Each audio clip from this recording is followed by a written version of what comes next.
Hello, welcome to another episode of Honest to a Malt with myself, Duncan, Whiskey Tip, and Mike, aka Two Puds, Whiskey Wings. And this week, we've got our sporadic co-host, Ben, Whiskey with Molly. Thanks for joining us, Ben.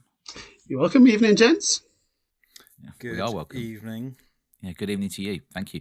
And Mike, what's the name of the episode today? So we're on episode 39, and it is Softplay and Hangovers. Yep. We're going to talk about whiskey. There's a surprise. Shock horror. And we're going to talk about being dads, because all of us are dads. And maybe some crossover between whiskey and dads as well. And there might even be a shout out for dogs, because we've all got dogs. Very true. Here's the dog in. Yeah. Well, I was proposing we called the episode, what did I say? Dads, drams, and dogging. Dadding, dogging, and dramming. Yeah, right? I feel like that would just open it up to a whole different audience that are not interested in dramming. Too much. All right. So, Ben, you are obviously here for one reason only, and that's to defend your integrity about dry January. So do you want to get that off your chest to start off with? This visit to the pub? Just for everyone's info out there, it is the 15th of January when we're recording this. So just does dry January start, Mike? I think it's the 1st of January. 1st of January. So what's the goal of dry January? Bear with me. Let me just refer look it up to the online. official website. So it is take on 31 days alcohol-free during January. That's the official... In the month of January, right? Yeah. Not February? No. Oh, okay, yeah. All right. Yeah. How's it going, Ben? It's going really well, yeah. Depends, I'm not doing dry January for anyone else. I'm certainly not doing it for you two. That's true. And I had a little trip to the pub, boys' night, Christmas night, just happened to fall into January because of other things like being a dad. And I hadn't been to the pub in months, so I... Oh, you were actually unwell, weren't you, I think? Yeah, so I made an exception. I went to the pub. I didn't want to go to the pub with the boys and not drink. But I've extended my dry January, call it what you want, abstinence from drinking, right up to the 10th of February when we've got blind tasting consortium. So, in my head, it's fully justified. I've abstained for a longer period of time than I've ever abstained. So, it's fine. Come at me. Baby steps. Come at me. Bring your friends. So what you're saying is you've actually done dry January every day except one day when you went to the pub. Correct. And you're going to go all the way to February the 10th. Correct. Right? Yeah, it so sounds like it's going to be beneficial. You failed dry January. I think if I was getting sponsored for it or raising money for charity or something, set his own goal, then I would have failed it. But nah, I can't. But you're intending on doing dry 31 days instead. Yeah, it's more than 31 days, but yeah. So someone did say maybe online, it's not, it'll catch on, but maybe it's just not quite there yet. Dry 41 also. It's not as catchy. Yeah, definitely. Dry. Yeah, you can kind of see why they just call it dry January and not dry. 30 days when you feel like it. Yeah, 31 days when you feel like it. Someone did say I'm going to do it as well, but I'm just going to do the days in between. Yeah, just when I feel like it, like one day off a week. It all adds up, doesn't it? 31 weeks later, you've got there. But it's a bit like all these things. It's a bit like all these, dare I say it, Mother's Day and Valentine's Day and stuff. It's just a thing within me. Oh, brilliant. You're laying into mums. Yeah, you can just, okay. Father's Day, all the same. Ben, just to clarify, we're doing a podcast about being whiskey and dads, and you're already laying into mums. Yeah, you've basically you've blamed dry January on single mums, is what I took away from that. Struggling single mums. Horrible man you are. I also didn't realise Piers Morgan was part of this podcast. I'm really getting hammered here.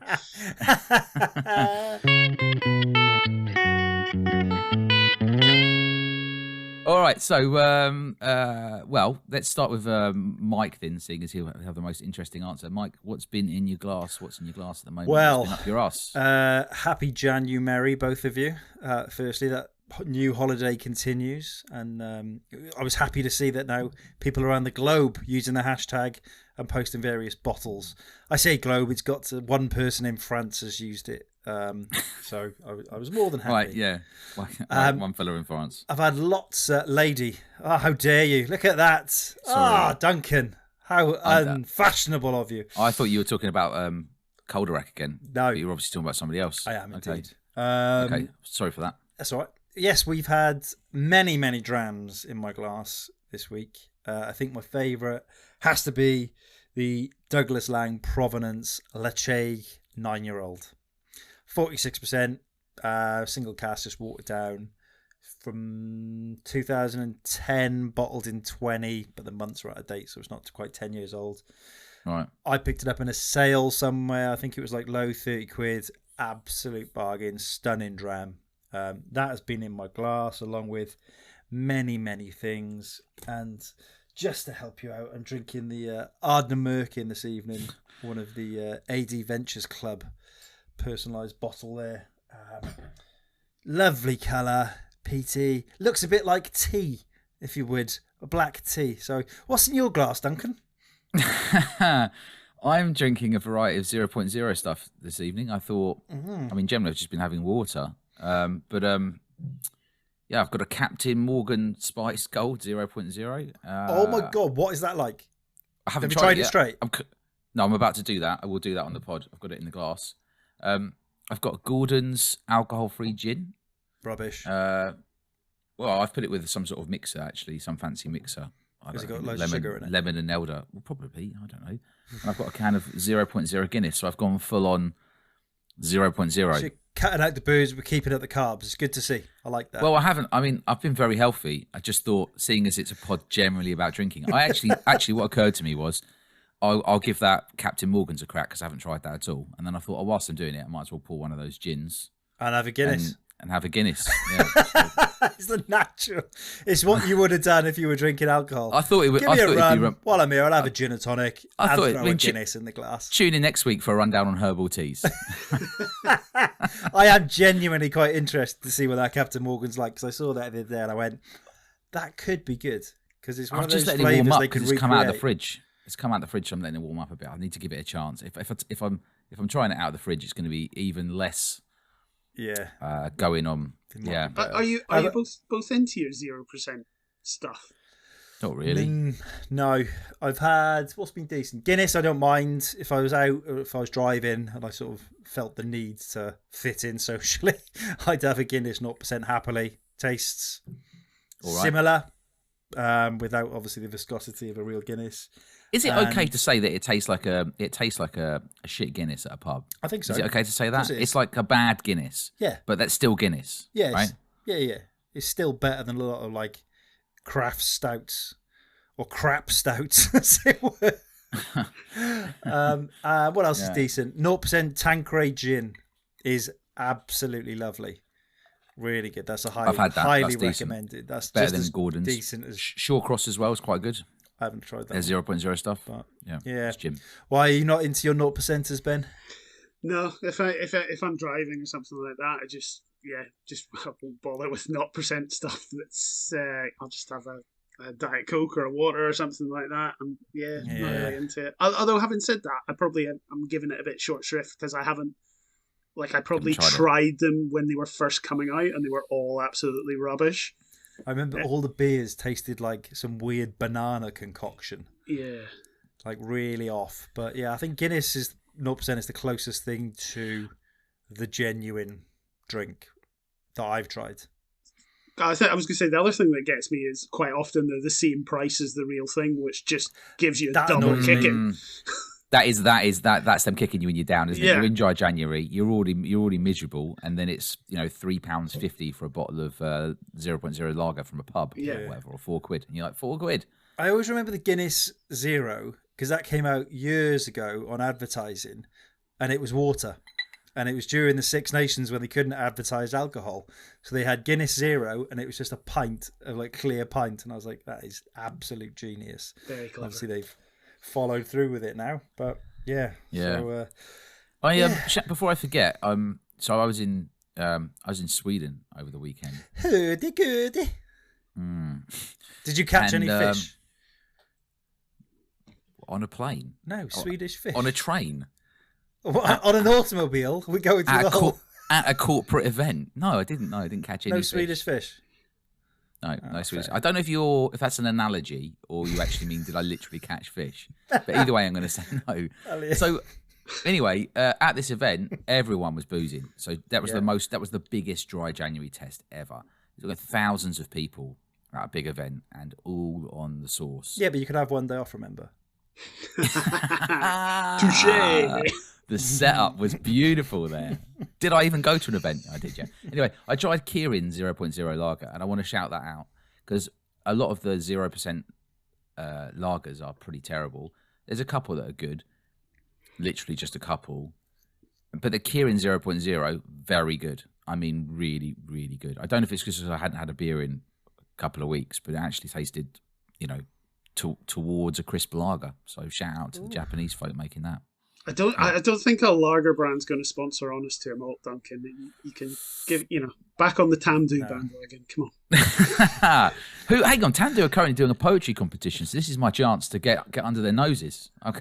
I'm going to have to really craft something for them. I don't really, unless you start doing like a paper mache each week of a different bottling, there's like, you can't get their attention anymore. Like, stand outside their offices. And like, where did that come from? A paper mache? What have you been doing? Well, you had Arts and Crafts Week. To be fair, that is kind of what I've been doing. So I was going on to eventually what's been up my arse, not to sort of steer the conversation back. Hang to on, the pot. we haven't heard what's in Ben's glass yet. Oh, I assume it's like booze. Well, it could be a pint. It could be a whiskey. It's obviously dry January is as you feel, isn't it? So yeah, absolutely. So it is a pint. It is double strength, and it is, as a 45-year-old man, I'm drinking a very manly Robinson's orange juice. Squash. Yeah, squash. Some people say adults shouldn't drink squash, but I'm a firm squash drinker. Who's that fella that was on with? Is it Carl Pilkington? He is always on. Yeah, he's always on adverts saying that grown men shouldn't drink squash. Yeah. I've got my Crocs on as well. If you want to go the whole hog. So. Is your goal for 2024 to meet him in your Crocs drinking squash? That's it, yeah. Just to annoy him. Just watch him get really angry, right? I just had to display my Crocs if you're wondering what the weird noise was in the background. You can be the one to break to him the news that they're not making pickled onion Monster Munch anymore. What? At the time. What? I didn't see that. No. When he was in China in one of the episodes, I think he was basically living off pickled onion Monster Munch because he wouldn't eat any of the food in China. Yeah. Love it. Kit Kats or whatever. I didn't know that. All right. So, squash, or to our Scottish friends, which is weird, diluting juice. Diluting juice, which is what baffles me, like how that's happened. What? Right. Juice that you dilute? It's not that far of a reach. I know, but I suppose it makes more sense. Squash is weirder. Yeah. It's just that squash. It makes much more sense to call it what you're doing, right? Rather than have a separate word for it. What about cordial? Yeah, cordial. Cordial's used in Scotland. Weird. Yeah. Okay, so Mike, you talked about paper mache. What's been up your arse then? What's been up my arse is everyday normal person auctions, and I have picked up a few little bargains this week at a normal auction, but whilst I was looking at said bargains, I came across someone paying or bidding and winning £39 for a bottle of Ardmore. So, plus fees and delivery, you're potentially looking at 45 quid for a bottle of Ardmore. That's £22 in Waitrose. Why are you doing that? And I was looking at it, was the auctioneer, and he was like, because they had a Macallan 12 before it. Hang on, this is you watching an online live auction? A normal auction, not a whiskey auction, a normal auction. Right. And there was a Macallan 12, and I was like, I wonder if this has snuck in past people. And it was like, and we're starting the bid at 20, 200, 500. I was like, nope, that's the end of that then. So just kept on just to see what it went for. And and we've got another rare malt, an Ardmore. And these people must have just been like, I got a really good one here. The other one went for like 1,000. This one got it. Was it Ardmore Legacy? Just the bog standard Ardmore that you get in I think that's called Legacy, isn't it? Yeah, Ardmore Legacy. The cheap one. So they would have paid 45 quid for that one. So that's been up my arse. A little bit of stupidness on behalf of people buying at auctions, the auctioneers, and then just following on from that, I did buy an old desk for the whiskey room. So I thought, I'll go online very quickly and have a look at oak restoration, just to see. There can't be that much on it. And essentially, there's about 4,000 videos, mainly of idiots that don't know anything about woodwork, trying to tell you how to restore an oak bench. Hang on, are you about to tell us that you then made your own YouTube video? So there was 4,001 idiots. There will be. Yeah. No, it took me about 8 hours to go through and find, in the end, like a master furniture maker who talked through it properly. So, yeah, YouTube, algorithms, pretend woodworkers and auctions are up my arse. So that's where I am this week. Your face is painting a picture of some delightful rum goodness. But why is the rum gone? That's really bad. Are you going to throw up? You'd have to have it with mixer. That was a mistake to drink that neat. What does that taste like? Sickly sweet, I imagine. Quite a lot of caramel, some spice, but like not a nice caramel. It's basically just colouring, is it? Yeah. It tastes chemically. Old dried flowers, like rotting petals. That's Weirdly, very odd. That matches the tasting notes on the back of the bottle. I'm just going to see if they have any tasting notes. They can't have, surely. I think as a suggestion, Mike, Duncan's face over the last 20 seconds is prime for a meme. You know, like when you put like different like phrases up and it's got somebody looking really disgusted.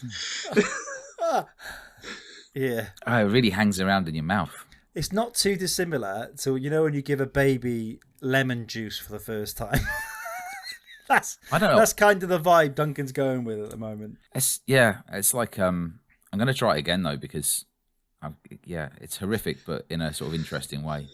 It's bad, but you like it. There's a little perversion here. I just can't get my head around how it's so. I guess they just had a discussion about it in the room and went, "Do you think anyone's going to be stupid enough to try it neat?" And they went, "No, don't worry about it. Everyone's going to have it with mixer. No one drinks rum straight anyway." Oh yeah, not laughing about my diluting juice now. Yeah. Yeah. Whilst Duncan's torturing himself, Ben, has anything been up your arse at all in the last couple of weeks? Yeah, so last couple of weeks, and I'm pretty sure this is like happens to everyone, but it just seems to be happening to me nearly every time. We've had a bit of sickness, as Duncan mentioned, in the house. It's went round the family, so you combat that with a bit of paracetamol, a bit of cold and flu tablets. And when you open the box of tablets, it's got the, I don't know, what do you call it? It's not the instructions, but like the bit of paper inside. The giant leaflet. Yeah. And it's like a disclaimer for them, really. Yeah. You might die. Yeah. You probably won't. Don't take 20 of these with half a bottle of whiskey type, thing. Yeah. And it's folded over the two tablet inserts. And you can open at one end where you can just take the tablets out, or you can open at the other end where you've got to take the paper out and it's folded over. I have a 100% record of opening it at the wrong side. I was just about to say, I know what you're going to say. And it's always what the curved end, I mean. Yeah, absolutely. And you've got hands, right? You can just pull it out. What's the problem? Because you have a 50-50 chance of getting this right. Oh, and I get it wrong every time. Right. I really feel you there. Yeah, I can relate to that, but it doesn't take that long to correct, does it? So what you're saying really is it's more of an indication about the ebb and flow of your life currently. No, right? It's just frustration. Also, I have an engineering degree, and all I can think is these are put together in a factory where all the boxes are aligned the same, things are put in the same site. It's a machine that does it, right? They're not hand done. So how can you not work out what side is the open side and what side is the closed side? It should be the same. Why wouldn't they have one side closed and one side as an opening option? More expensive to put on the packet. Probably. Yeah, I was going to ask why isn't it always the same end so you could That's learn what it? I mean. It's not. Yeah. It's not the same end. It's weird. The boxes must switch around. Like they must be like all in a giant pile. And then they get filtered down, and then they just shove the stuff inside, so they're not consistent, right? I think I've got a massive mound of those, what I would call small little editions of the Telegraph, and 4 million bits of paper folded into one behind the bedroom sort of bedside table, just launched in frustration every time you do it. I mean, I'll hold my hands up and say to the listeners that it's first world problems, but it's really annoying. I love it. Oh, how about you, Dan? What's been up your ass? Slow walking, people walking really slowly, and I don't mean on the street. You can just go around them. I mean at giant events where you're filtering around in small corridors, and you're forced like sardines to walk behind people. And then what happens is because you've been walking like to walk, I mean, as slowly as you can possibly walk, right? The absolute slowest you can walk with people everywhere. And you're trying to get around people, but you can't really, so you're forced to walk slowly. And then what happens is when people get a bit of space, they've like turned into like these weird, like zombie creatures. So you see them in front and they've just got like a little 10 feet. They could just accelerate. They could like speed up and get somewhere. You imagine thousands of people going round these corridors outside of this event. And then you can see and you're thinking, go on, go for it. And then their bodies, they've got into the slowness, and then they can't. They're just like walking like, and so you're always going sideways. So that was very frustrating. Slow walking. You can take the boy out of London. Yeah, that's actually true. People do walk faster in London. Yeah. And New York. Oh my God, they walk so fast in New York. I've heard. I have never been to see, but I would love to see how fast they walk in New York. I think I used to sort of think I'm really good at getting through crowds, and it was from rugby because you used to like sidestepping people and stuff. I think I can get a proper shift on through a crowd, like without touching anyone. I was cutting through people, but I still had to walk slowly some of the time. Otherwise, you're just pushing people out of the way. It was so. Oh no, it's tiptoes. I like tiptoes. Oh, sorry, but I do shift people if I'm like, oh, sorry, and I'll just. I would love to have seen that, Mike. I move their shoulders, and I do on the tube. Like I push people out of the way in a nice way. I just maneuver them, and they're like, oh, sorry, every time. Yeah. I had the antithesis of that, Mike, when last time I was in London with my dad in the tube, and you guys all know, but there's a flow to the tube, right? You just go, you got to keep moving fast. But my dad's in his 70s from Ireland, and he's a typical older Irishman where he sees a woman and he's like, oh, after you, love you, and here we go. And he messed up that tube station so bad from constantly stopping and letting people in front of him and stuff. I had to just grab his arm and say, like, Dad, just keep walking. You're messing People thought there was some type like critical incident because it's just build up of people everywhere. I love it. That was similar when my family came down from Wales, get them on the tube, and it's just like shell shock of just how many people. And it's like, I get on the escalator and immediately they're just going to stand on the left. I'm like, stand on the other side. Why? People, no, everyone's in too much of a rush. And I'm like, they're not going to stop because you think they're rushing. If you ever get the chance and you go to Mumbai, if you haven't been, you can do the thing where basically you stand outside of where the train pulls up. You don't move. You don't even move. And it's so tightly packed that you just get moved onto the train. And it's very surreal. So you're not moving really, other than just making sure you don't fall over. And the whole group just sort of slowly gets onto the train. Just hands in your pocket, protecting your phone and wallet. I guess you've also got to hope that that's your train. Yeah. Yeah. Yeah, actually, my wife did go once about 8 hours wrong on a train in India, in the absolute lowest class. On the roof. Comes on the pod, if she ever comes on the pod, we'll get her to explain it. It was pretty horrendous. Anyway, the other thing was, you have things on your bucket list, so this is a positive thing. I saw. Do you ever remember Rednecks, the band? I saw them live doing Cotton Eye Joe. Shut up.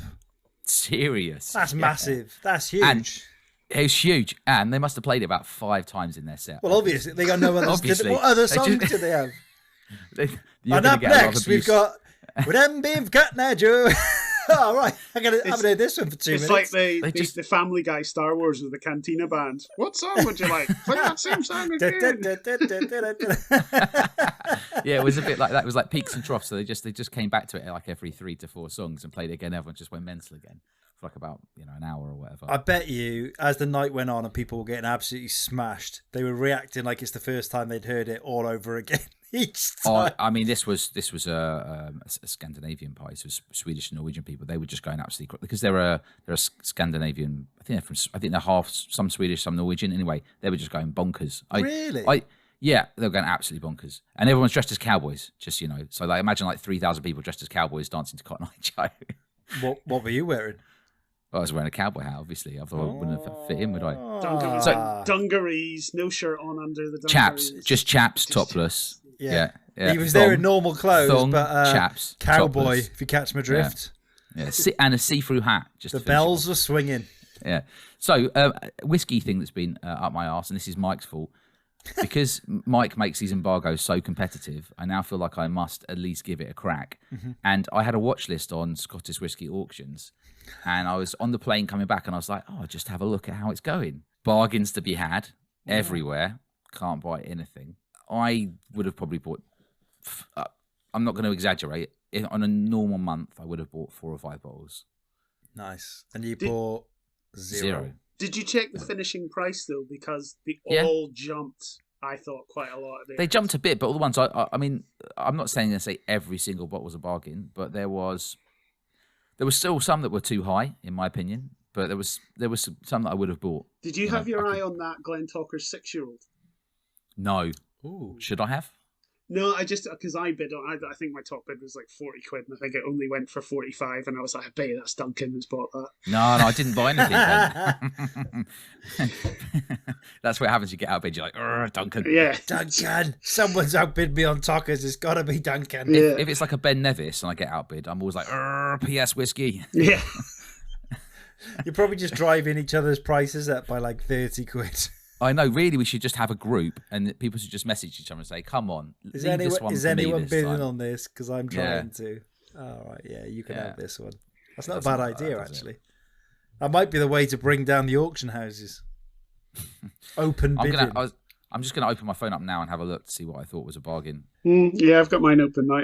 The amount of Springbanks on that auction was ridiculous. Oh, really? What did they go for? What did like Springbank 18 go for in the end, or Springbank? Palo.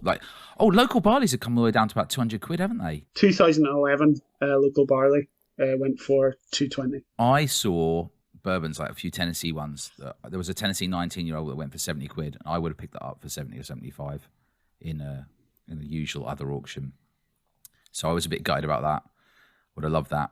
Haven't got that one. And Glen Murray 2001 Distillery Selection, second for the Rostro, 60 quid. That's okay. Glen Murray. There was, maybe you're probably right there, Ben. It wasn't crazy low, was it? No, I just felt it jumped. Not that it was expensive, but it kind of got to that point where you're like, $5 plus the fees. It's probably about retail, and it was only really worth it if you couldn't get it at retail. Oh, Old Forester 1920 Prohibition, 65 quid. See, I've been watching decent. that. I've been watching that for ages to try to get it for under 70, and this is the 1 month. I can't. Really? So basically, it's my fault you've missed out. Yeah, it's your fault. I 100% blame you. I just picked up just 2 cheap ones. I just picked up a Campbelltown Lock and a Kilcairn heavily peated. 70. How many did they go for? 72 quid all in, including fees. That's decent. Yeah, not spectacular, but decent. That's probably 10 off retail, if not 15 with delivery. I'll pick it up. Don't delivery.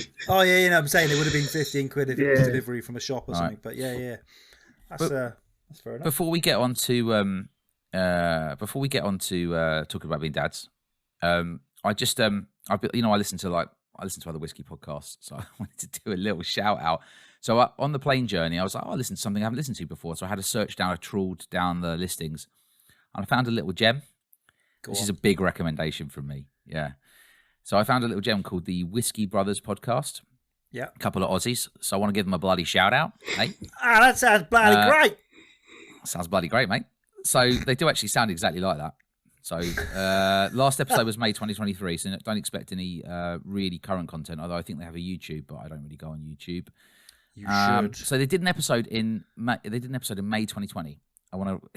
May 2020. May 2020. I went back. I picked one that I thought would be interesting to listen to, and it happened to be called "What Does Jim Think?" But oh god, no, it's all right. Well, obviously they actually talk about how they think he overscores at the end of the episode, but that isn't what I wanted to quote, because the funny thing is Jim Murray, for anyone listening. Yeah. Like the former who whiskey reviewer.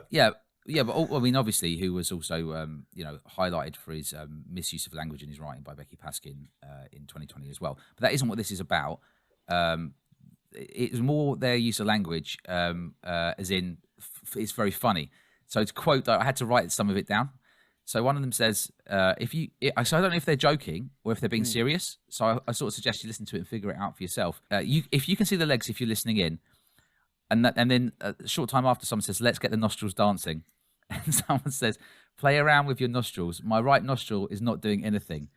I'm big on using the one nostril. The right offers a lot more. 1.5 nostrils. And then it's really surreal. They just spend this whole segment talking about like the use of their nostrils. It really tickled me. It's one of the best things I've listened to in ages. It was really funny. Whether it's meant to be funny or not, I don't know. But shout out to the Whiskey Brothers podcast. Check it out. You can go and find it on Spotify. Give it a listen. Yeah. Or don't, and keep listening to us. People can consume more than one content. You know that, right? Oh, can they?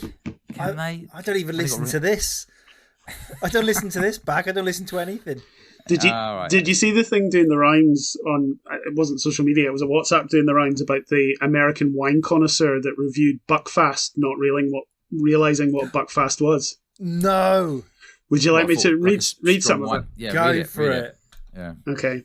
Screwcap took it off about 30 minutes before to bring in some air. Apparently made by monks in England. Decided to try while cooking dinner. Poured into a glass. First glance, it has a very inky, almost brownish colour that you see in older wines. Very syrupy. Liquid clings to the side of the glass when swirled. Almost 15% ABV. Stuck my nose in and was hit with something I've never experienced before. Barnyard funk, in a bad way. Almost like a dead animal in a bird's nest. A mix of flat Coca-Cola and caramel with a whiff of gunmetal. On the palate, overwhelming sweetness and sugar. Cherry cola mixed with Benadryl. Unlike anything I've ever tasted. I'm not sure what this liquid is, but it's not wine. I'm actually not sure what it is, but it tastes like something a doctor would prescribe. A chemical concoction of the highest degree. Can only compare it to a Four Loko, whatever that is. Managed to make it through a couple of small glasses, but not much more. Has absolutely ruined the evening drinking-wise for me, as I tried to drink a nice Bordeaux after, but the iron-like metallic sweet aftertaste I just couldn't get out of my mouth even after a few glasses of water. I don't drink a lot of coffee regularly, so I have a mild heart palpitations from the caffeine after just drinking a bit of this and feel a slight migraine. And in conclusion, an ungodly concoction made by seemingly godly men. I believe the Vatican needs to send an exorcist over to Buckfast Abbey, as the devil's work is very clearly present here. After tasting this wine, the way I can feel can only be described as akin to being under a bridge on one's knees, orally pleasuring a vagrant while simultaneously drinking liquefied meth through a dirty rag. I drank a lot of wines in my life, and will never forget this one. Oh my days. It was really good of the local police officers to give him a pen and paper in his cell as well, because I don't know anyone that drinks Buckfast and doesn't end up getting nicked. Yeah. Hey, that's amazing. Those tasting notes that you read out, you chuck a bit of peat in there, that's a good Isla. Yeah. Oh. I don't get what his problem is. Yeah.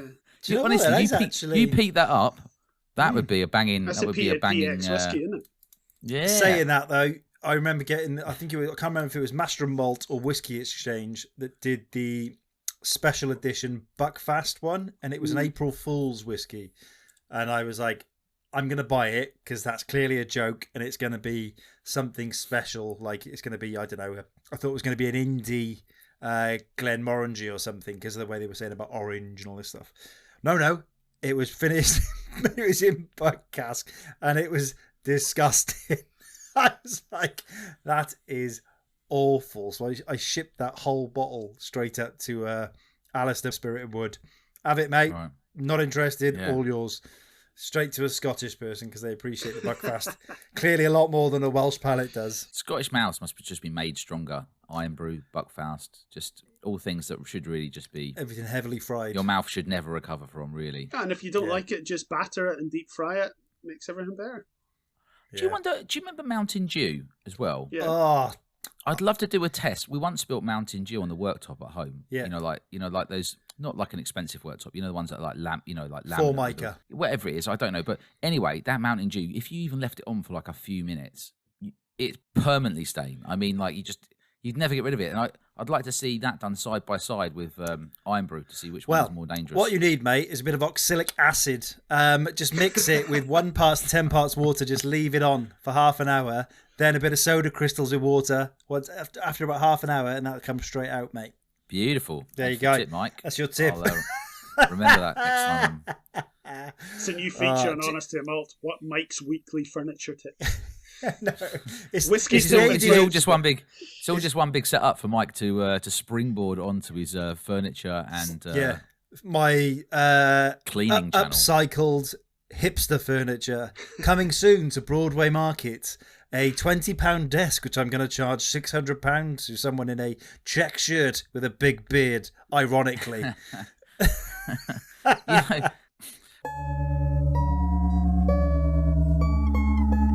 Right, so are we on to talk about being dads then? Yeah. Yes. Should we lay the groundwork as to where everyone is currently? Okay, everyone's a dad. Yeah, well, yes, it gets a bit more complicated than that, doesn't it? All right, and then you start then, Mike. So, as the listeners will be aware, I am 3 months into a new human. And you might want to rephrase that. Just saying. First human I've created. And oh dear God, yes. My child is 3 months old. I'm editing this one 100%. Yeah, so trust that's the process. First time dad, 3 months old. That's where I am. Where are you, Duncan? Well, Maria and I have a daughter called Eva, and she is past the 4 mark. She is at school, now, and so yeah, good. That's good. And we are having another baby in about 3 weeks. So then I'll have 2, which is like when you try to play a computer game on hard mode. I think that's my observation of having 2 children. So I think that any whiskey tastings might be a thing of the past. We will have to see. And Ben? Yeah, so me and my wife have a 6-year-old boy, just recently turned 6. And he has only been with us for 9 months because we adopted him. Nice. It's a beautiful thing that you've done there. That is a mega thing to have done. Yeah. I mean, sincerely, said it to you before, but not enough people adopt. So yeah, no, and the age as well. That must have been that's some big decision making to commit to that. Because yeah, it is. But the one. Well, there's been many takeaways from it, but the one takeaway is the strength of a child's mind to just cope with everything that's going on and cope with it in his stride has been phenomenal. Not without its little bumps along the way, but he's been fantastic. Yeah. Are there points where you've just gone, I'm laughing because he's been naughty, he's done something, but you got to take your hat off. I love it. I love it because that usually comes with that fighting spirit. I think the ones we've had though is like the phrase, out of the mouth of babes, where we've been not that we're like this all the time, but we've been trying to teach him a bit of like table manners and not just reach your hand out and grab food and shove it down your face. So a bit of table manners. So how to leave your knife and fork when you're leaving the table, asked to be excused from the table, this, that, and the other. And he was getting really into it one night because there was promises of amazing puddings and stuff like that if he had good manners. And we were sitting eating dinner at the breakfast bar in the kitchen. And he was getting all his manners right brilliantly. He looked around to me and he said, "May I be excused?" And I said, "Yes, you can." And he stepped down off his stool and looked at me with a totally serious, solemn face and went, "Apology accepted." And just turned around and walked off. I absolutely love it. Like not knowing what apology accepted really meant, but thinking it was some sort of good manner thing that would be appropriate to say just now. I love that he's gone, that phrase is decent. I'm going to use that at the first available opportunity that comes to me. That's what they do. They just try stuff and see how you react. Yeah. Yeah. I can imagine that experience. I've had something very similar. When I worked in Camp America, the first year I did it, my kids were like 15 turning 16, and I had to teach them how to use a knife and fork because Americans eat with their hands and have no table manners, is what I've learned. They don't develop that until like college. So they're very, very backwards up until about sort of 18 years old. Just on the table etiquette thing, that's actually really it's a good idea what you're doing, because I know one person who whenever he finishes eating his meal, you would put your knife and fork together, right, to indicate that you've finished eating, right? Yeah. This is what everyone does. But he does the opposite. He leaves them apart, like to indicate that you're still eating. And he swears blind that this is how they've always done it in their family. And I'm like, but nobody else does this. Are they from? So, is there like a cultural history, or are they like? No, it's Essex? Just English. No, just English. But it's one of those things that just annoys me so much when at the table, and I have to like have a little internal chat with myself. Like, Duncan, it doesn't matter. It does matter, Duncan. It doesn't. It does matter. Of course, it matters. So, raise it next time. Next time, in fact, next time you're going out, tell me where you are, and I'll come in and go. You'll come round, yeah, mate. I've tried, but I you see, by teaching the table manners, you're going to help him adhere to to conform with everyone else. But then if anybody ever does what this person does to me, to torture me when we're at a table, he won't be able to handle it because I can't. I'm like freaking out, and I used to try mentioning it, and he'd just be like, "Just that's what I do. You're doing it wrong."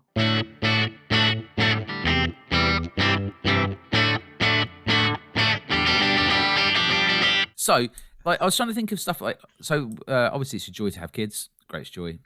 So I was trying to think of things that were a little bit dicey. So when Eva was at nursery, I remember when she first realised that we were into whiskey, like Maria and I, and we obviously liberally use the word whiskey. Or should have a whiskey? Should we pour whiskey? Would you want to have a whiskey in the evening?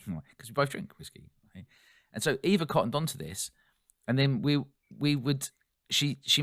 must have used the word whiskey too much. To the point where she would be down nursery talking, "Oh, mum and daddy are having a whiskey. Are you going to have a whiskey later?" And I was like, they won't know that it's like classy whiskey. They're just going to think we're total... Because to most people, if you say mummy and daddy like whiskey or going to have a whiskey, and you mention it a lot, they're going to be thinking like Jack Daniels. They're not even thinking, mate, they're thinking like own brand, Tesco value. Yeah, so then we had the little like quarter bottle ones just getting smashed. Yeah, so then we had to come up with a code word for it, right? So we had to use like a different word. Buckfast. Yeah. They won't know what that is in nursery. It's fine. Shattenerf to Pap. TV show or something, right? Oh, that's decent. Yeah. So, have you had anything like that? You obviously you won't have done, but have you had any words that you, Ben, that you have accidentally you shouldn't have said that they've started to say? I don't, but my wife is regularly being grassed up by our son to me because he was out in the car and mummy was driving and she said a bad word. Right. Just that reactionary when like somebody pulls out in front of you or doesn't indicate or something, it just comes out of you sometimes. They can't not grass people up, can they, young kids? They love it. I've seen this from school. I feel like the first 20-ish years of a young person's life is just working towards not being a grass. Like they're born, they learn to talk and walk. They then are like, if there's a scale of 0 to 100% in terms of how much you could grass on people, they're like 100%. Yeah. They'll grass on anybody immediately. Like we were at a cafe. And they had taken cushions off a chair or chairs or something, and they were putting them in a walkway up steps, and they were jumping on them like they were jumping on stepping stones. Kind of cute, but in people's way. And so I went and said, "Look, you can't have them here, or whatever. Or you should use these things instead, and you should use them over there." And they got a bit upset with me. And I said to Eva, I said, "No." I said, "Behave. Listen." I said, "You can still play with them, but over here." And then literally, I'd only gone back to sit down and keep drinking my coffee. And then her friend came over to me, walked up and went, "It wasn't my idea." Oh, no way! I went, it wasn't my idea. It was Eva's idea. I'm like, I've just had a chat with you. I didn't even talk to you. She was just coming over to make sure 100% she doubled down on it and fully made sure 100% the blame was on Eva. Like, and that's what I mean. They're like 100% grasses. Like in that situation, that she didn't even need to grass, but still did just to be 100% sure. And so like, there's like, I would love to see this curve as they come down and they learn that maybe grassing isn't the best idea. We had one at his birthday party, so we invited everyone in his class. It's a mixture of boys and girls from his class, and the boys are like typical 5-6-year-old boys because we had a bouncy castle there as well. They were just kicking hell out of each other and just but that's how they play, not in a violent fairly violent, but they were having fun until somebody hit somebody too hard. But basically there was this one little girl there, and she kept, because I was the sort of adult in charge, she kept coming over and like pulling on my trouser leg, but the grassing was awful. It was like, excuse me, Adam is shouting very loudly on the bouncy castle. And I was like, well, I'm sure Adam's just having fun, it'll be fine. He'll be all right. 5 minutes later it was Stephen has went on the bouncy castle and he's still got one shoe on. And it's like, all right, give it a rest. Oh my days. Call the police. Yeah. Do you know what I'd do? I go, they're terrible, aren't they? Stephen, come here. Do you know what she's done? Yeah. She's told me you're shouting too loud. Oh, She my! told You're me gonna be a nightmare. you've got one shoe. Go and sort her out. No one's looking. And they learn life the hard way. You'll have your own little school to deal with toddler grasses, right? young kid grasses. It's a gap in the market.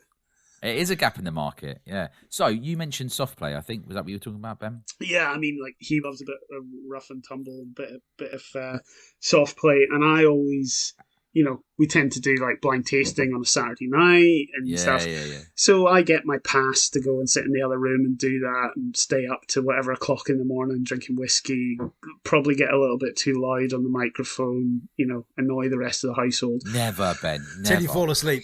So at 10 o'clock on a Sunday morning, guess where I'm going? I'm going to the soft play or swimming or whatever. I don't go to swim, but I think swimming's the worst because the room's really hot, and so if you're hungover, like to be in the heat. Are you allowed to go swimming? This is my thing, or do you have to just sit and watch? You just have to sit and watch. You have to watch. Yeah. Oh, that's rubbish. Yeah. You can't even go on the slides. No slides where I am. Rubbish. It depends. How are you chatting to people when you're hungover? Because I always think if you go to the park or soft play, there's inevitably like a parent that will talk to you, and so if you're like on a major hangover, maybe you just want to. No, I just you can't. I don't know if you ever watched Father Ted, but I just wear my "I Shot JR" T-shirt, and other parents. Hello, Father. You got these stick-on blisters for your face, right? Yeah, you just stick them on your face. You go to makeup first. You get up about 8 a.m. You're in makeup from 8 to about 9, and you're ready with your T-shirt on. Yeah, that keeps the parent chat to a minimum, to be honest. That's quite a big thing, isn't it? Of like parenting, I've discovered is other parents forced new friends. Like, yeah, don't get me wrong. Obviously, my new circle of people I communicate with in my antenatal group are wonderful people, and I would never say anything else. But you basically just get right. This is your antenatal group, and you have to now speak to them for like 2 years or whatever it's going to be. Luckily, mine are genuinely decent. But that's not what you said to me yesterday. Okay, apart from like Bill's a knobber, but the rest of them decent. I was at Softplay for a kid's birthday, and what I've learned to do now is because I can only handle so much small talk. Everyone's different. Some people are like masters at small talk. It's not my thing. I like to talk about ideas, other stuff, creative stuff, whiskey. So I just chuck whiskey out as early as possible in the conversation. We could be talking about anything. Someone could be. There'll be a couple of dads there, right? And I'm just fastest route to see if anyone's interested in whiskey at all, right? So that someone could say, "Oh, do you want a coffee?" And I'll be, "Oh yeah, coffee," and then I'll find a way to like slip it in, and then someone bites. I wish it was an Irish one. Do you like whiskey? I go, "Yeah, I do. Do you?" That's it, and then just talk as much about whiskey as possible. I was at Softplay for kid's birthday, and 2 dads ordered like 100 quid's worth of master of malt, and they barely ever drink in the run up to Christmas. I was like, that's a bargain as well. I was like, pass me your phone. 2 tipsy and 2 dads. Got to get that. Got to get that. I was like, that'll see you through to That's not my idea of. I can handle that. I can handle talking about football, but anything else in between, unless it's like ideas related, I just, especially on a hangover, I'm just switch off. Save me. Yeah. Schools. You'll have to talk about schools. This school. That school. The school one was another one. So we went to our first like Christmas fair, whatever it was at school, and each class had a table. So I went up to my son's table. I'm dreading this shit. And it's like you're gonna hate it. Look, here's like a paper plate that he's painted, and here's a cup that he stuck a couple of sticks in rubbish. And stuff like that. Well, you don't say that, do you? Because it's your child. So you've got to go, oh, that's really good. He's a genius. Well done, so good. And then the school has the cheek to go, well, you can buy 1 for 2 quid, or you can buy all 4 for a £5. What, that your kids made? Yeah, it's a sweatshop. Surely you own it. No, I'd be like, sorry, you've hired my child to make products, and you're now selling them. Yeah. And I genuinely can't believe that. I've never heard. So I went from. Oh, my child, £10 an hour minimum wage. Surely you could have taken it and offered a donation. Is that what actually happened, or did you actually have to buy it? Goes to the PTA, doesn't it? The money making. You didn't have to buy it. I mean, I went from full on. Oh wow, that's amazing! You're so artistic. To what's not worth a £5. That's so good. Really he'll be in good. therapy. Can we take he'll it be home? in therapy when he's like, Absolutely not. No. Yeah. He'll be 30 years old. He's in therapy, and he'll go, and it wasn't worth a fiver. Yeah. I mean, I'd be like, right, go over to that man with a big beard and a check shirt and sell it to him for 500% profit because he'll buy. Just to clarify, tell him it's I did upcycled. actually buy it. I did buy it. Well, I was going, that's best because otherwise your missus will be like, how much you spent on whiskey? Yeah. You can't spend £5 on that. Like, well, it's because I spent so much money on whiskey, I can't afford this. Exactly. Can't afford the £5 paper. Yeah. Dad said I upcycled a plate and some macaroni, and it's now worth $2,000. Yeah. This is always good. I don't know if so. We both drive. Mike, Lara also drives, right? Yeah. Does your missus drive, Ben? Mm-hmm. Yeah.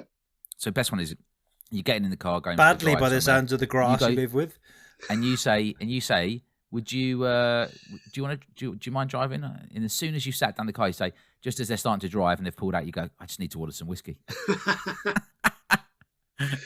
Yeah, well, there's always a reason for offering up the driving, and it's usually like if an auction or something is closing, and I'm like, knock yourself out, you can drive, and it's like immediately she's like, why? What are you doing? The thing is, I can't really complain because my wife doesn't really drink, so she's always up for driving if we're somewhere, like if you're going to a wedding or something like that, she's quite happy to drive.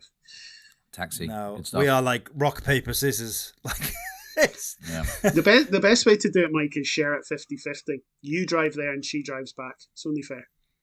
Yeah. That is very true. You obviously, I don't know if you've done this yet, Mike. It probably your daughter's too young, but have you done the inevitable first sniff of whiskey? Too young? Are you kidding me? She's 3 months, mate.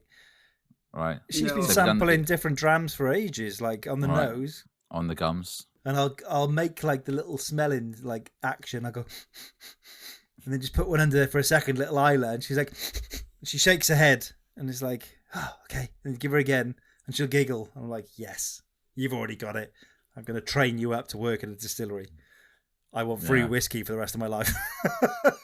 That's your master plan for a master blender. Well, my master plan is that she goes and gets like a chemistry degree and then goes and works within the sort of scientific side of whiskey.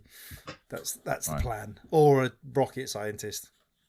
That's that's you've got your master plan so messed up. We're taking our boy to tennis lessons, golf lessons, football, like high-end sports. High-end sports, high-value sports. High-end sport. I'm going with odds. The chances of success it's very better. Very unlikely to succeed in any of those. As has been proven in the darts recently, darts is your best bet. You can win. You can almost win the world championship at 16. Take your boy to the pub. Did you 250k? Sit at the pub, crack on. Did you see the geezer that won the lottery, and then went, I'm just going to become a darts player. Never played darts in his life, and because he hasn't got a bloody job, just spent all day playing darts, and he's now a pro dart player because he's managed to he can practice all day, doing nothing, no worries, relaxed, chilled. I'm a millionaire, don't need this. Boom. From nowhere to like a professional darts player in a couple of months. Classic. So, what you're saying then, Mike, you should go around the streets and for homeless people put a darts board up outside. I mean, that was a big leap. That was a massive leap. So I'll do you guys a favour. You don't have food or anything, bedding or maybe some help to I'm having a flashback to the Buckfast tasting notes. Darts board for you. So anyway, I tried to get Eva to sniff whiskey. Sometimes she doesn't like it, and sometimes I even give a waft to the dog, to Leo, and he's like, he doesn't like it either. And actually, Leo also won't let me do any pictures around him. Any picture you've ever seen with Leo in, with a whiskey or a whiskey glass or a whiskey bottle, and I've done a few, that's really hard work. As soon as you start putting the glass or the whiskey bottle near to him, he's like, what are you doing? Why are you invading my personal space? He's like, are you kidding me? I don't want to be near that bottle or that glass. Yeah, he like gets up and moves, or shifts his position or whatever, or turns his bum to you. Fights me to get in my whiskey glass. He loves it. If I like dip a whiskey and put my finger out, wherever he is, he's running over like, yes. That's because he's half French bulldog, so he doesn't have a sense of smell. But the biggest exporter, or the second biggest exporter now of whiskey is the French, so maybe it's just genetic. No, those bulldogs just cannot smell at all. Like, they literally can't smell. He's also half Cocker Spaniel, so can smell amazingly. So he might be in between then. Yeah. So I think I'm happy to say, and I think I'm right in saying this, that Molly is the only dog that's ever done a guest slap on Jeff Whiskey's channel. Jeff Whiskey's YouTube channel. Yeah. We got Molly to do a guest slap. Yeah. Did you like Molly did you with a train tail or her with a to hand? do With her paw? paw up and hit Paw it? with a paw. Yeah, nice. Okay. Challenge accepted. I'm now So- writing down Barley slap. So, like, serious question you mentioned earlier. I think the hardest thing about being a parent, in terms of like for whiskey, is trying to juggle bedtime around tastings and things like that, right? And then I don't know, like we both wait with Eve until she's gone to sleep. So some parents just put their kids in bed and it's up to them and just leave them. But we don't. We stay with her until she's gone to sleep. And it might be that you make it in time, but you've literally just been in a dark room for ages, like lying down, almost probably drifting off yourself. And then you've immediately got to snap out of it. Run, get ready, get the glasses out. Is this you making switch excuses back for on. being 17 and a half minutes late for today? That's why I was late today. But it's a serious thing. I think like when we have a second kid, I think that whiskey Oh, tastings mate. are going to have to be less for me. I think somehow I just can't see it's going to be as possible. As I mean, before. I can't. The stress on Maria is going to be huge because I think I don't know what she's like in terms of like my missus takes control. Like she is uber like boss mum. She's like right. This is this. She's very strategic. This is what's going to happen. This is these times. You will fit around this schedule. And I'm like, all right, well, I'm going to do this. And she went, well, you're not. We'll fine. Yeah, you fit it in. So I can't even imagine how 2 would be. I've only been there 3 months, and it's already like, I'm genuinely terrified. So life changing. Like people say, like how exhausting and stuff it is, and I was going, yeah, whatever. Like everyone has kids. It can't be that difficult. No joke. If you're becoming a new dad soon, or it's on the horizon, get ready because you're fucked. Like life is going to change so much. I've never been so exhausted in my life, and I've worked night shifts. I've done. I'm used to going into work and coming home 3 days later tired. Not a patch on how I am right now and have been for the last 3 months. It's like Guantanamo Bay levels of torture. Do you know what you should try, Mike? Which might help. Have a drink. Dry January. Hotel room. Yeah. You should try every other day, dry January 31.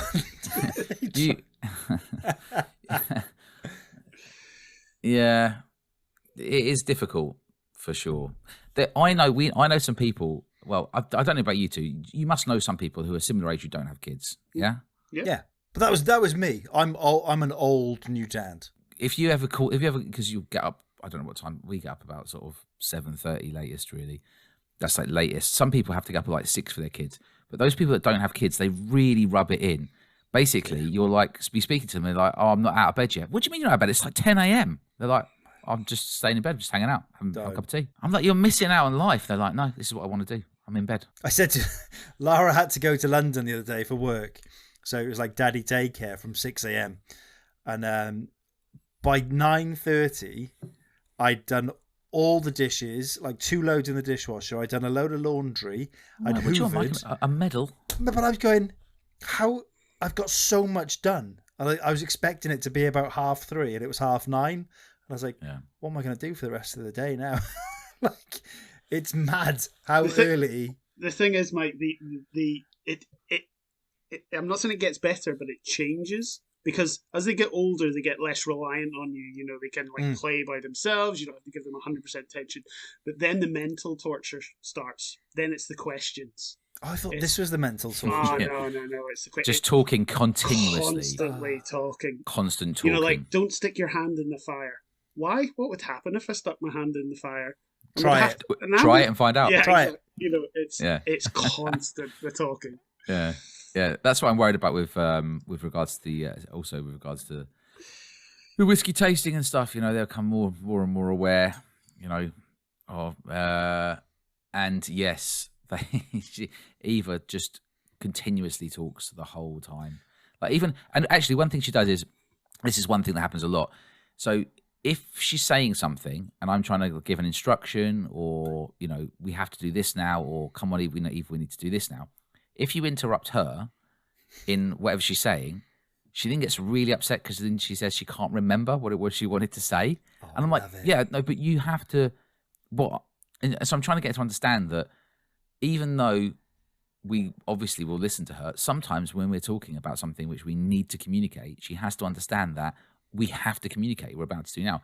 It could be anything, like trying to put her to, even just this evening, trying to put her to bed.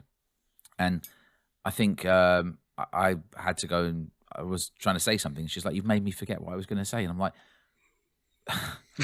but that was the point, Eva.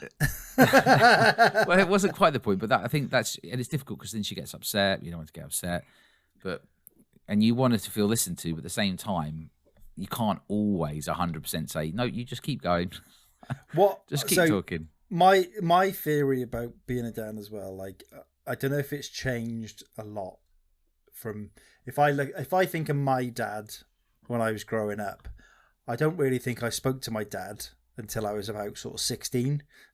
I don't really remember having that sort of interaction. He was very much old school dad. Like, don't get me wrong, there if I needed him or whatever, but conversations were never like free flowing. And you look back, that's the one thing I think has changed. Dads are now more accessible and they're all the time, and you probably pay more attention and listen to kids, whereas like my dad would have just shut me down like massively compared to like how you are with Eva. You're like, "Oh, I'm sorry," like like whatever. That's the this thing. is definitely going to end up a therapy session. Go on. I was just going to say, that's the thing you've always got to remember. No matter how tired or how drained or whatever, you only get that time once, right? So that's exactly right, and it's still the greatest thing. No matter how tired you are, sure. But my dad was similar, like just it's just a different generation. Talk, but didn't talk that much. Say less. Did you guys have? I think it's a generational thing as well. It's like, so my mum, same as you guys are saying, did most of the looking after of the kids because my dad was like away working and things like that. Same. So my mum used to provide the discipline in our household, but it got to a stage I remember where I was like, okay, I know I'm not allowed to take a biscuit out of this biscuit tin, but what's the worst that's going to happen? My mum's going to shout at me, and she shouts at me loads anyway, so it doesn't really matter. I'm just going to take this biscuit. But see, if your dad ever said, "I'm disappointed in you," or something like that, that crushing, cut deep, right? Yeah. The "I'm disappointed in you" is like the worst it gets. Yeah. Mine was just a fear of like dad, because you're like, right, I'm going to push the limits with mum because she's going to eventually like just cave and I'll get whatever I want. I'm going to tell your father, and I'd be like, oh no. and then he come in from work and I would just be upstairs going, "Do you reckon she's grassed? Do you reckon she's told him? How's she told him?" And he'd be like, "Come down." And he'd be like, "Oh God, she's grassed on me." Getting called down to get disciplined. I mean, like we got, I mean, these days you don't have any physical contact, but I got like back of the hand or, slapped bum or whatever it was. My parents deny it kind of to this day. No, we never touched you. They deny it. They never touched you. I remember the fastest I've ever run in my life was running away from my dad up the stairs and getting a slap on the back of the calf. And I'm like, "You're not catching me." No chance. But you ask him now, they're like, "No." Everyone has particular things I remember. So my dad was obsessed with dog's mess, and it took me years. Two things, right? Two things, because I also want to get to the positive. So I'll do two things that are negative, and I'll do one thing that's really two things that are positive. So, because thinking about your own child, as they grow up, right? So my dad was obsessed with dog's mess. I mean, literally obsessed. To this day, when he gets in, when he's going to go into the house, he takes off his shoes and he sniffs them. Really weirdly, he like sniffs the shoe to check. It's like so strange. So when we were walking around when we were younger, we would always be like neck craned down, like staring to spot any dog's mess. And it took me years to unlearn that, so I could just walk like a normal human being, still aware of paths, but without having to stare at it like it was. Did you walk like Mr. Soft because you didn't know how to walk as like without looking at I was conscious of things that were getting set into me. And so the other thing was, like being obsessed about whether you've locked the doors or something. My dad will go back and check a door like 8, 9, 10 times, that kind of stuff. So I started to get into that habit as well. And then I had to purposefully unlearn it. So I'd be like, just get to the point and say, no, you've definitely checked it. You don't need to go back, and just try to like tone it down, because otherwise I'd end up with like mad OCD, because you can get it from habit, right? Yeah. Habits create habit. So that was the thing. Like, so positive things though, we always used to play cricket in the back garden, football. We had a great time playing sport, played tennis all the time, loads of sport. Never with a, you must go and achieve this, just, hey, it's fun playing sport, which I always thought was a really beautiful thing. Never being pushed, always a bit competitive, but never like you must do this or you must do that. It was just like whatever. What do you want to play? Tennis, swimming, football, doesn't matter. Always great. And keeping it whiskey, I really, really cherished being able to try whiskey with my dad. Yeah, man. When I was getting into it. So as we were, I mean, the same in your first pint with your dad or whatever. It's special, isn't it? But I remember thinking at the time that whiskey was more special, and I don't know why. Maybe it's because he put it on a pedestal, right? But like you'd have like this special bottle of whiskey, whatever it was, like Talisker at the time or Ardbeg or something, right? And he'd be like, "Oh, this is really special. We've got this for this occasion," and then getting to try it and like sitting down and drinking it together at Christmas or whenever it was, like usually when it was colder.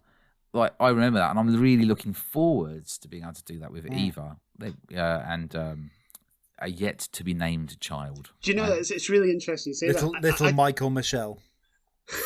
Go on, Ben. There's I don't know whether it's a recent thing. I think it's fairly recent, but there was a clip doing the rounds of the golfer Padraig Harrington, and they were talking about being a dad and whether your children will follow in your footsteps because you're a professional golfer and this, that, and the other. And he just went.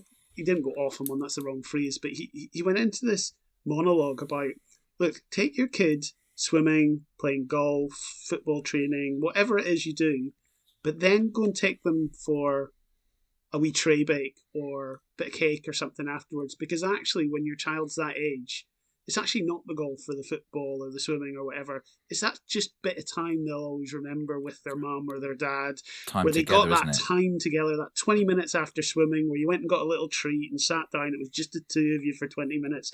And that really resonated with me because I've been guilty of taking our boy and sitting in a car park waiting for him to finish and then on to the next thing. And you just like, hang on, I'm just passing him from pillar to post here all day. I think he's doing loads of stuff, but he's not actually getting any time, despite the fact it's taken me all day to ferry him around these places. Yeah. So I thought that was really nice. It's a nice clip from Padraig Harrington if you see it.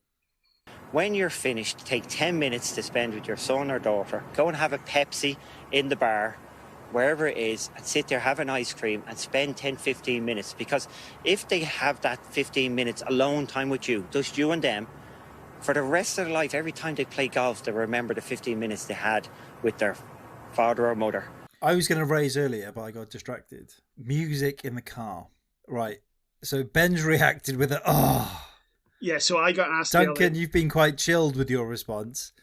I just give her a phone and listen to whatever else we want to listen to. So when I'm feeding Isla at the moment, I'm doing the Rolling Stones top 500 albums, and I'll put a new one on every day. Absolutely hammer her with music from like an early age. Every day, that morning feed, probably it's normally 11sies, like Laura does the first one. I'll do the fun 11sies feed with Dad, music, playing random old stuff to her. And then when it comes to car journeys, there's going to be no CBBS, none of that shite. It is my music, my car, same as my parents did. I never had a music choice when I was a kid. Do you think I listened to I want to listen to Thomas the Tank Engine in the car? My dad would be like, no, we had Guns N' Roses. It is good music. Very healthy lyrics. I am going to enforce that. There is no Frozen. There is no anything in the car. Just Night Train again and again. My choice. If Mum's driving, do what you want. Can have the thing is, it could backfire on you, Mike, because I had a situation the other day where I don't tend to play albums or Spotify in the car. Just stick the radio on, whatever's on is on. Yeah, we have radio as well. But I get then caught in a situation where, and I can only think it was from the radio in the car, where our boy said in front of people, "Dad, what does sexy mean?" Yeah. Because he had picked it up from whatever song was on the radio. Well, obviously, you were listening to Bringing Sexy Back. Obviously, that's what you were listening to. Yeah, that's what you listen to every time when you're pulling up somewhere. Yeah, to get you in the mood. Yeah, it's my anthem. Dad, what does wet ass pussy mean? Well, you say it wouldn't have been on the radio a few years ago, but now it's apparently that's a thing. Yeah.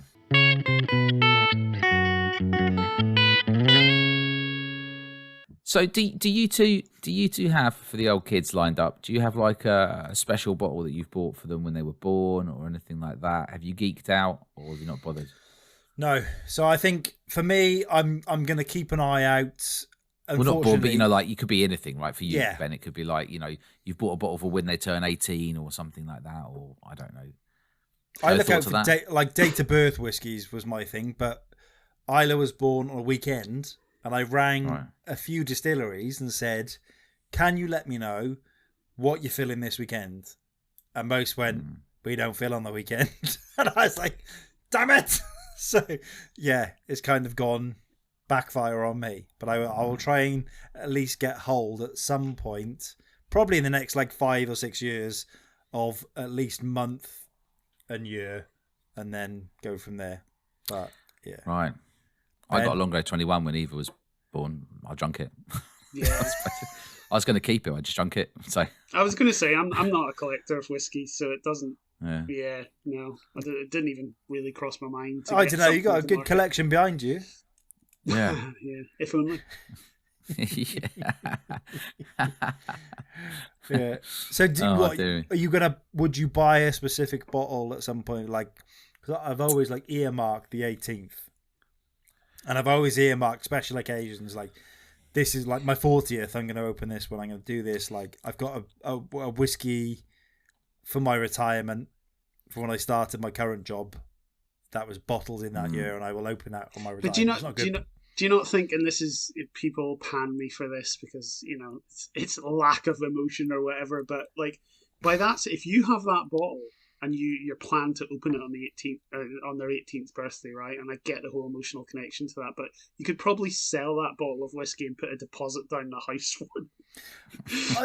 I mean, if it was something decent, but yeah, I think no. I'm talking just a bog standard whiskey, nothing decent, but it will get opened and shared with whoever. Another one of those 1982 Royal Bells decanters. Yeah. Yeah. That's what Mike's talking about. That was so bad. That was horrendous. Fucking shite. Yeah. Yeah. I think we discussed special bottles before. I've always kept. I just think I'm 50-50 on it. I feel like it would be a nice thing to do, but I just can't decide possibly what it would be. Do you know what? Maybe it'll be maybe just open a Tamdu when they get to sort of 17 or 18 or whatever. Yeah. A decent Tamdu. I always try and get. It's rubbish, but a single. I'll try and get people to no, even way less than that. So I'll get a Johnny Walker 18 when someone's turning 18, or Chivas. Well, Chivas, nice. Chivas. Anything, just an 18-year-old, just something for their 18th birthday. I'll buy them something. Right. So if they want to then open it and get disappointed in whenever, it's up to them.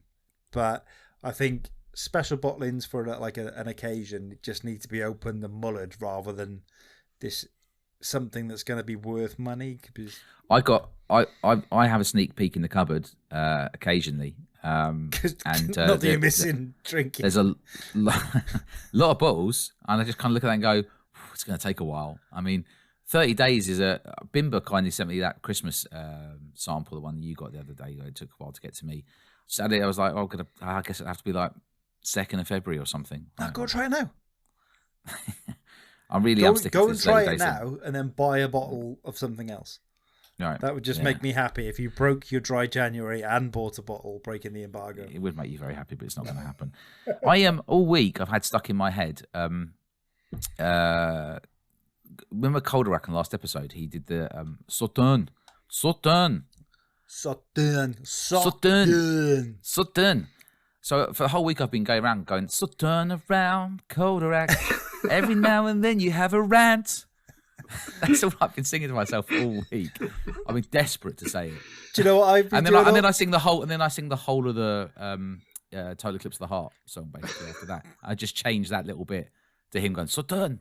Do you know what is now one of my most commonly used phrases in the house? Horrendous. Horrendous. Horrendous. I was it's amazing. Even when he said he didn't sound like GSP, I could hear was GSP. Him going, I do not sound like GSP. As you know, Duncan, I'm a big UFC fan as well, and he sounds exactly. Oh yeah, you are. He sounds exactly like GSP. Did you say that? Did you actually think that was? No. In fairness, I hadn't said it, but as soon as you said it on the pod, I was like, "Oh my god, yes." Yes, we were we were inebriated, and I just went, I'm going to pick any clip, Mike. And I was playing like any clip. I just picked the first clip, and Mike's face was like, "Oh my goodness me, it is spitting." But maybe it's like we can't hear it because obviously we don't have French Canadian accents. That's probably it might sound entirely different to them, probably. but to us it just sounds really similar. So. Yeah. Fair enough. So, Ben, we got like you occasionally listen to the podcast. So someone suggested that we apply for BBC Upload or something, and we asked people today. Paul Newkey, that's it. Yeah. We asked people today which episode we should do, and it seems like most people were saying we should give a clip of the Jensen Button versus Sam Heughan episode. Any thoughts on that, Ben? Well, I know that's your best performing pod, isn't it? But there was a better pod, wasn't there? I don't know. There was one about going to whiskey festivals. Do you remember that one? Yeah, I mean, it was just when you take it when there's 2 or 3 parts to it, and you distill it down, and you've only got the best parts left. Then obviously, that content is going to do better. Yeah, I can do the submission, Mike. I just submit the one with Ben on for Whiskey Festival. Or maybe that'd be so funny. Maybe it's about time, Mike. We released the one that we recorded in secret that Duncan doesn't actually know about. Yeah. Oh my God, is that true? I would be devastated. No, we haven't got a secret backup episode where you're not involved at all. That would be so funny. Look at the doubt in his mind now. He's like, have they done bonus that? episode. Yeah. Well, you're putting ideas into listeners. People that listen to this, they're all going to start doing their own episodes now. We're just going to have like 20 people making their own Honest to a Malt episode. You're completely democratising it. Just send it in. It'll save me editing and just everyone contacting BBC Upload in their various regions. Like someone lives in Norwich, they're like, "Oh God, I do this podcast called Honest to a Malt." Just sending in their own 5-minute clip. I live in the Outer Hebrides, and so I've listened to a podcast. Does that count? Yeah, we'll play it. Yeah, put it on. Yeah, 5 minutes of that. I do like how BBC Kent were clearly like, these are probably the only lads that have submitted anything. Probably. Whereas London are going, we've got about 4,000 grime things. We've got everything else. Yeah. Kent though, like right one. It'd be on at like 2 a.m. or something. Does it sound like they got teeth? Decent. Are they racist? No. Good. Let's play it. This is whatever it is. We can play it. Are they talking about? Kent. Coming in your ears. Many mention of people coming in for over the sea. No, okay, right. Put it on the radio then. we used to do that. We in first year at university. We lived with a guy called Larry, and Larry got a slot on the Edinburgh University student radio show. And when we were out, he used to tell girls all the time, I'm a DJ. Like I'm studying at the minute, but I'm a DJ. And in the background, we used to go, "Hi, this is Larry. You're listening to Fresh FM. The time is 3:30 Fresh a.m. Fresh FM. That could be the new episode title. Yeah. This is Larry. You listen to Fresh FM. The time is 3 a.m. So, Ben, anything else you want to share from the world of whiskey recently? Because you often know a few gems. Any gold you're hanging on to here? You're thinking, this would be good to talk about. Do you know it's not gold, because I'm sure everyone will have tried it, but I don't know whether it's the batch, and I really should have looked before coming on the pod, but I really got into a bottle of Campbelltown Lock just before Christmas. It was so much nicer than the previous bottle I'd had. It was just, I really got into it, and it was like, I liked Campbelltown Lock, but this bottle in particular, just with the batch variation, was just. Is that the second batch or the third batch? Do you know? I don't know. I didn't check before I come on, but it's the dark one. It's probably the second one. How can you tell? It was the second one. It's a dark one. Yeah, it's the second or third or whatever. I think they've definitely done 2. Maybe they're on to 3 now. I think. Yeah, it was definitely darker. This bottle, and it was good. Yeah, good tip. I saw someone today. It was 35 quid on Aberdeen, wasn't it? Yeah. Yep. Yeah, bargain. Someone on YouTube doing a review of the Springbank Palo Cortado. Right, everyone's just saying it's great. I disagree, but it's at bang average. Yeah, bang average, exactly. But at least you're being honest. Other people are trying it, going, "Oh, it's amazing." It's not. I literally went on and went. The review was like, "Oh, I'm so excited to do it." It was who posted it? the whiskey friend. Like, don't get me wrong, I like his videos and stuff, but he was making out that this Springbank, although it was same as me, really excited to get hold of it. Obviously, but it was like you've got carried away with whatever. But because I can understand it though. I'm gutted. I tasted it. I was like, so yes, this is going to be amazing. That is distinctly average. Like, I mean, it's okay. It's like, nice. I mean, it's a decent whiskey. Don't get me wrong. It's still like the base is good. The finish is it's in palo, so it's like it's to my palate. But I built it up in my head because I've been so palo focused, and I was like, oh wow. But what you're learning is that palo's a hit and miss. I mean, it is like it's a swing territory. If it's a Kalila, Ben, it could be very good. If it's a James Eady Kalila, you're on to a winner. Could be very, very good. Yeah. Actually, let's stop telling people about that. I still know where 2 bottles are. So, but if they're still there after the embargo, maybe I'll buy one more. Just buy them now and finish the embargo. Just let me know and I'll buy them and not give them to you. Yeah, that's what I thought. This is the other thing. The amount of people that are now offering very competitive to buy us bottles and not tell Duncan, for example, like, I'll get that for you if you want.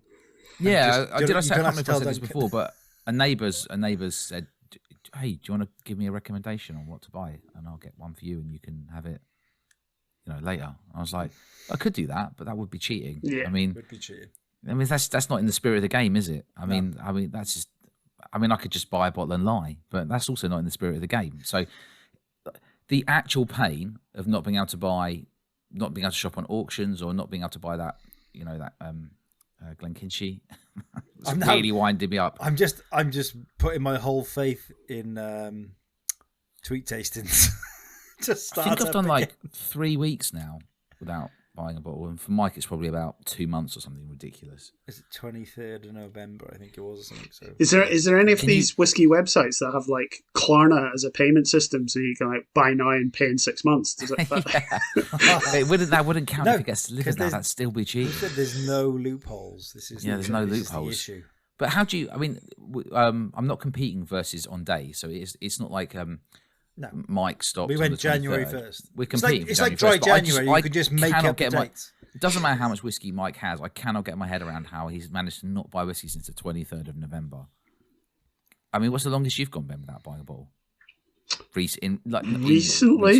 Recent years. Probably 3 weeks. Exactly. So to go, Mike's gone 5, 6, 7. He's coming up for 2 months. Right? Yeah, but that's unthinkable. Look at. It doesn't matter because there's always one you want. Yeah, but it doesn't matter, does it? Delving. To be fair, today before the pod, I went right. I'm going to just pick something out, and I went. No, I've had that quite recently. I've had that quite. It's like, I got nothing I haven't tried. Right. And I was like, So today I was very. It's probably like broken the back slightly. So there's now a temptation has crept in because I'm not excited by anything I've got here at the moment. I'm eyeing up new stuff. Can you imagine, you walk into your whiskey room and you just go, there's nothing I fancy. That'd be like rock bottom. Well, I can. It? I mean, I can a bit because I think if you fancy whiskey and you walk in there and there's nothing you fancy, that's obscene. It's always like, oh well, okay, I'll settle for this single cask Lafroig from fucking that's like 19 years old or something. Like, do you know what I mean? There's a lot of good stuff here, but I always want the new. It's FOMO. It's like a bit of ADHD kicking in, and like I want the new thing, and that I haven't got. I've had a tally. I need to just rein it in for a bit. All right, well, thanks so much for listening today. Much appreciated, people. Mike? Thank you for listening, and follow us on all the usual places at Honest So Malt. Follow Duncan at Whiskey Tip, myself at Whiskey Wings, and Ben at Whiskey with Molly on all the social medias, and we will catch you on the next one. Bye.